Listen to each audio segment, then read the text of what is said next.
Hi అండి. Welcome to Sanjay's diaries. ఇంట్లోనే ఈజీగా స్ట్రీట్ స్టైల్ చికెన్ నూడిల్స్ చేసుకోవచ్చు. నూడిల్స్ బాయిల్ చేసి పక్కన పెట్టుకోండి.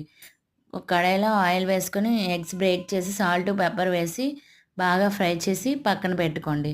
అదే ప్యాన్లో ఆయిల్ వేసుకొని ఆనియన్స్ చిన్నగా కట్ చేసిన కరివేపాకు వేసి బాగా ఫ్రై చేసి అల్లం వెల్లుల్లి పేస్ట్ వేసి పచ్చివాసన పోయేంత వరకు ఫ్రై చేసి మీకు నచ్చిన అవైలబుల్గా ఉన్న వెజిటేబుల్స్ వేసుకోండి. నేను క్యారెట్, క్యాప్సికమ్ వేసి సాల్ట్ వేసి చికెన్ ఫ్రై కూడా వేసి ఎగ్స్ ఫ్రై కూడా వేసి green chilli sauce, soya sauce, tomato ketchup వేసి హై ఫ్లేమ్లో టాస్ చేస్తూ న్యూడిల్స్ని యాడ్ చేసి న్యూడిల్స్కి ఇచ్చిన మసాలా యాడ్ చేశాను. కొంచెం కారం మీ టేస్ట్కి తగ్గ వేసుకోవచ్చు. నేను కొంచెం కారం కూడా యాడ్ చేసి హై ఫ్లేమ్లో టాస్ చేస్తూ బాగా ఫ్రై చేసి లాస్ట్లో కొత్తిమీర వేసుకుంటే నూడిల్స్ రెడీ.